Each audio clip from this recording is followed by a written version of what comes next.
Este es el momento de la entrevista de la jornada, que es con el periodista Marcel Lermit, que escribió un libro que tiene que ver con una conmemoración que se da en esta jornada de 30 de noviembre. El nombre del libro es La victoria contra el miedo y tiene que ver, como les decía recién, con la victoria de la opción del no en el plebiscito de 1980, del 30 de noviembre de 1980. O sea que hoy se están celebrando los 40 años de ese hito, según muchas veces se ha dicho, en la lucha por el restablecimiento de la democracia en aquel Uruguay que entonces vivía en dictadura. Marcel, bienvenido a TV Ciudad. Gracias por la visita. Bueno, muchísimas gracias por la invitación. Es un gusto estar aquí contigo y con la audiencia. Yo voy a compartir justamente con la audiencia la tapa del libro. Su aspecto aparece ahí. La victoria contra el miedo, 1980. Y se aprecia arriba que dice la campaña del plebiscito. Exacto. Se ha escrito mucho con respecto al hecho político, ¿no?, de la victoria del no, Sí. pero aquí pones la mira en la campaña. Además de ser periodista, sos asesor en comunicación política y campañas. Es decir, Exacto. que lo mirás desde ese lado. ¿Cómo lo podemos presentar? Bueno, a ver, es un libro, es una investigación que trata sobre la campaña del plebiscito de 1980. ¿No? Es una campaña que tiene particularidades muy notorias si uno se compara con las campañas que habitualmente estamos trabajando los consultores hoy en día, ¿no? O sea, primero que es una campaña que se da en un contexto de dictadura. Segundo, es una campaña, uno dice, cuando trabajan campañas electorales se necesita tener buenos voceros o voceros calificados o candidatos.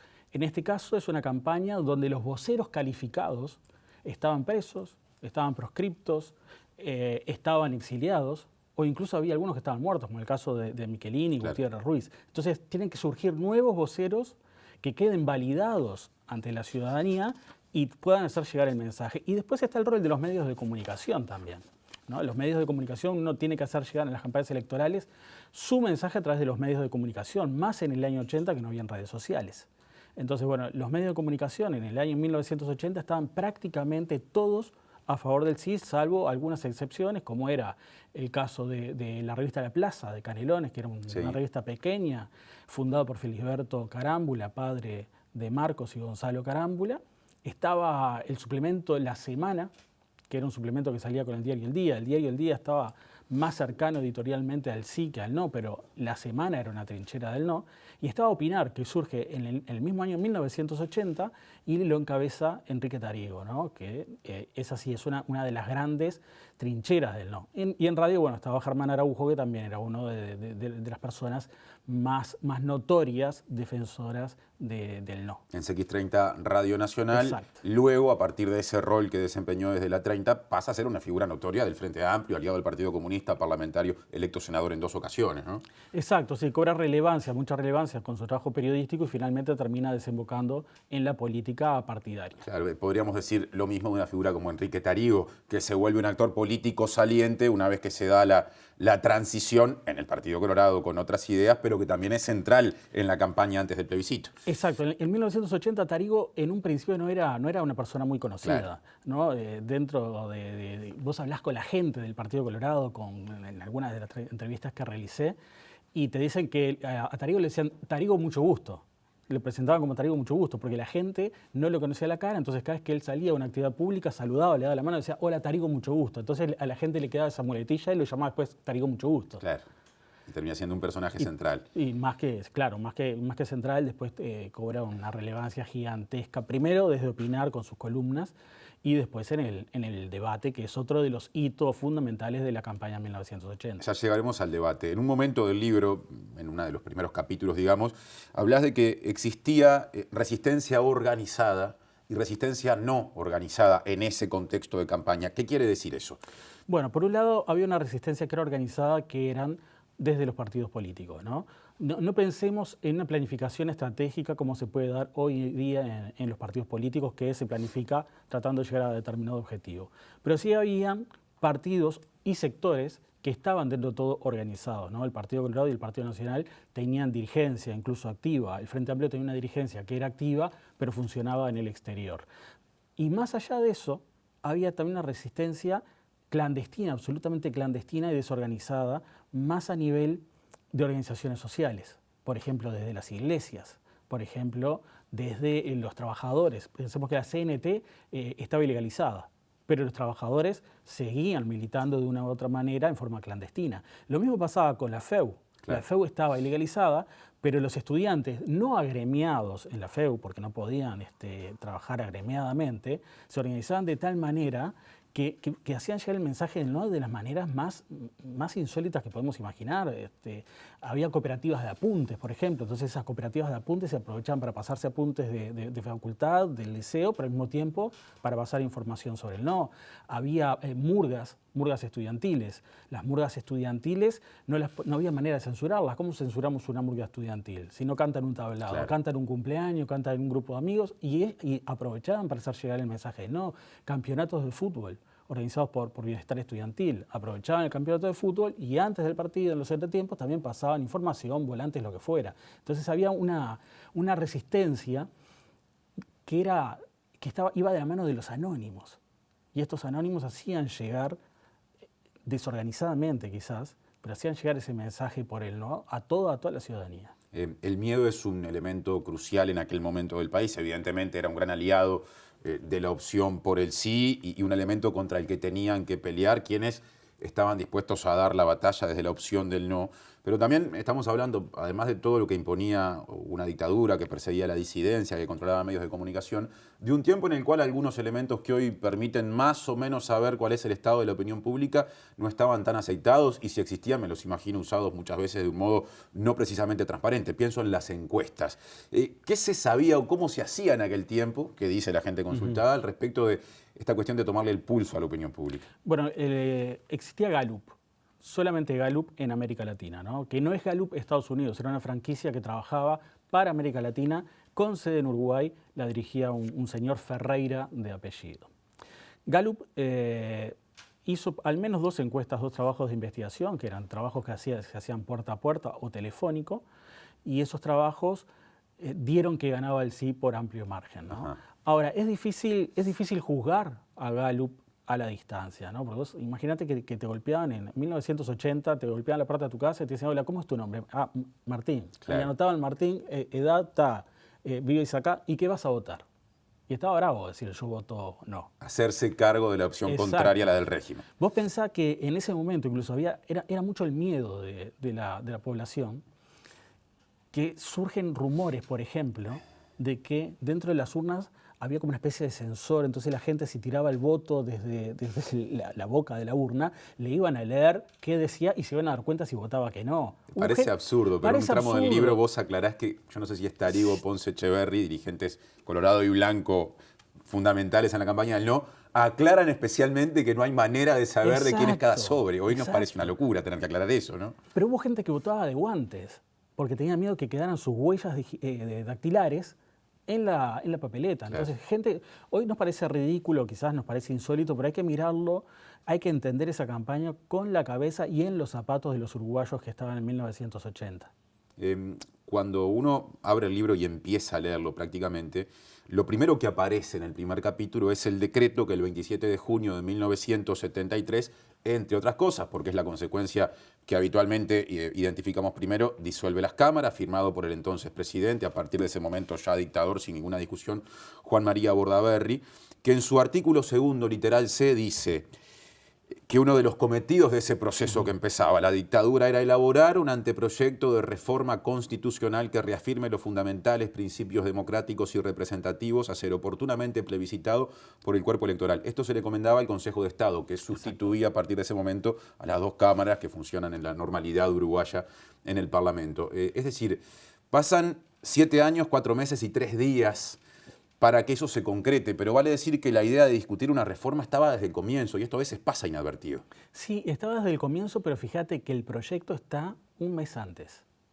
Y está el grado de apuro que tiene ese proyecto de que ni siquiera se había fijado cómo se aprobaba el plebiscito.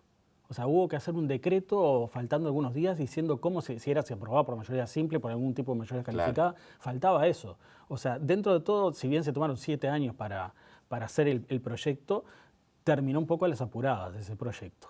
Y si tenés que destacar, pasando ahora a los debates, a lo que esas personas que encontraron la posibilidad de hacer campaña por el no decían, los elementos más atacados del proyecto, ¿cuáles eran los puntos débiles en los que se hizo fuerte la campaña del no? Bueno, yo creo, a ver, no se hablaba tanto de los contenidos del proyecto. Yo creo que dentro de los contenidos del proyecto sí se mencionaba el hecho del candidato único, ¿no? El candidato único era elegís pero no elegís. ¿Qué decía del candidato único? Se elegía un solo candidato presidente entre todos los partidos. O sea, no era como actualmente hay un candidato por partido, sino un solo candidato era elegido por partidos y el régimen tenía el derecho de vetar o proponer. O sea, que ibas a elegir sobre un elegido. Claro. Era votar a esa persona o no votar a nadie. Entonces, ese era quizás el artículo que generaba mayor polémica.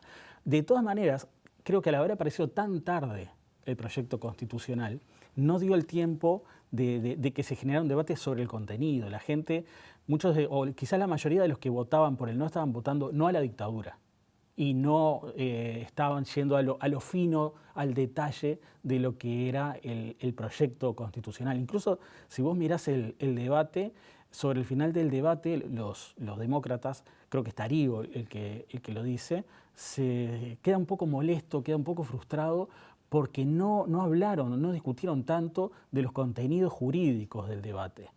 Pero evidentemente eso no estaba tanto en el debate popular. Ese debate se da en Canal 4, en el programa En Profundidad. Participan, defendiendo la opción del sí, el coronel Néstor Volentini, el consejero de Estado y partícipe del proceso de elaboración del proyecto de reforma constitucional, Enrique Viana Reyes, que era civil, y por él no, los mencionamos hace un rato, a Tarigo, del Partido Colorado, y a Ponce Echeverri, del Partido Nacional. Un primer comentario a partir de eso. La dictadura en ese intento por establecer una salida, si es que se aprobaba el proyecto de reforma constitucional que obtuviera legitimación, le abría en parte el juego como grandes corrientes de opinión a los partidos tradicionales. Exacto. Incluso avala este debate. Y el debate, nosotros estamos diciendo que participa Ponce Echeverri. Sí. Ponce Echeverri llega al debate porque se prohíbe la participación de Fernando Liu. O sea, los que iban a debatir era Fernando Liu junto con Enrique Tarigo contra Viana Reyes y Volentini.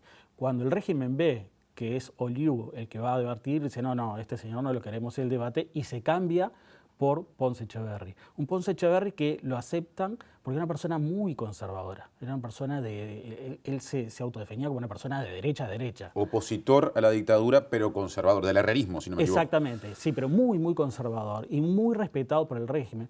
Si habrá sido respetado incluso Ponce Echeverri, de que dicen de que llegó prácticamente una hora tarde a la grabación del debate y se lo esperó. Si hubiera sido otro personaje, seguramente no lo habrían esperado, no se habría hecho el debate. Ponce Echeverri llega tarde y cuando le preguntan qué pasó, dice, salí de Jarán anoche. Claro. Dice, salí, me dormí muy tarde y bueno, me dormí y vengo ahora a debatir. En este tiempo de debates ultra preparados por las personas candidatas para lo que sea, cuando hay una instancia de intercambio televisivo, llama hasta la atención eso que en el libro se menciona de la falta de preparación, pero posiblemente de los dos elencos para ese debate, siendo tan importante lo que estaba en discusión, ¿no? Sí, aparentemente ni siquiera hablaron entre Ponce Echeverri y Tarigo para preparar nada, o sea, no había una estrategia de debate. De todas maneras, hay cosas que son súper interesantes en el debate. Primero es el gran manejo de cámaras que tiene Volentini, ¿no? Si uno lo mira desapasionadamente, el debate ve que Volentini es una persona que tiene mejores herramientas quizás para debatir desde el punto de vista de la utilización del cuerpo, de lo gestual, ¿no? y del mensaje que utiliza. Utiliza el mismo mensaje Volentini en el debate de lo que es la campaña del sí. Por un lado, los logros de gobierno, habla muchísimo de los logros de gobierno, y por otro lado, el miedo. Si ustedes votan que no, yo no sé qué puede pasar acá, Sí. Se complica la cosa.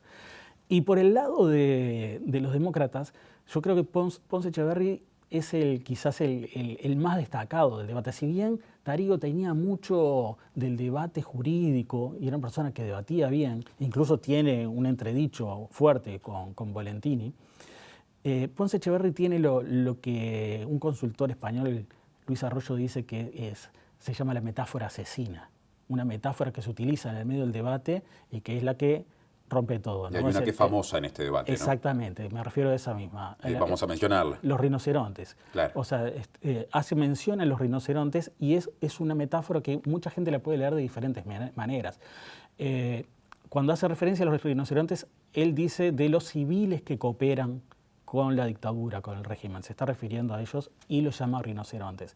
Ahora, eso lo decodificaba un sector de la sociedad, un segmento. Había otros que entendían que él estaba diciendo rinocerontes a las personas del régimen, y había otros que entendían que les estaban diciendo animales torpes. Cada persona hacía lecturas diferentes de lo que es una metáfora en un debate. Entonces, la utilización de esa metáfora hasta el día de hoy se recuerda y hasta el día de hoy se analiza en comunicación política, ¿no? Para cerrar, Marcel, más allá del mundo, en aquellas condiciones tan especiales, legal, de las personas a las que se les permitía, con condicionamientos, pero se les permitía hacer oposición, en el resultado final, en el éxito de la opción del no, ¿qué responsabilidad le atribuís al mundo clandestino, al mundo de los presos y las presas políticas, en un país que tuvo récord de prisionización en dictadura? Muchísimas personas desaparecidas, menos en proporción que otros países, pero más personas en proporción que otros países privadas de libertad, al mundo de la gente que no tenía derecho a votar, pero que igual militaba y dejó mucho en esa pelea. ¿Cuán responsable es todo ese sector de la población? Y es muy responsable. Acá no hay un único factor por el cual se llega a este resultado, ¿no? Esta gente que militó anónimamente, yo creo que acá hay un gran triunfo de los anónimos que pelearon por una causa colectiva. Un gran triunfo. También hay un gran triunfo de los partidos políticos. Para el uruguayo es muy importante y tiene mucho peso la tradición partidaria. Y el hecho de que los partidos estuvieran diciendo hay que votar esto, lo dijeran clandestinamente o lo pudieran decir públicamente, eso pesaba muchísimo, muchísimo, muchísimo en la sociedad. Los militantes y también las organizaciones sociales, el mismo debate. O sea, creo que son muchísimos los factores que terminan haciendo que se obtenga este resultado que hoy es considerado un hito del regreso a la democracia en nuestro país. Gracias, Marcel, por este rato para TV Ciudad. Nos consta que el libro está teniendo muy buena receptividad y esperemos que así siga siendo. Bueno, muchísimas gracias por la invitación. Un gusto.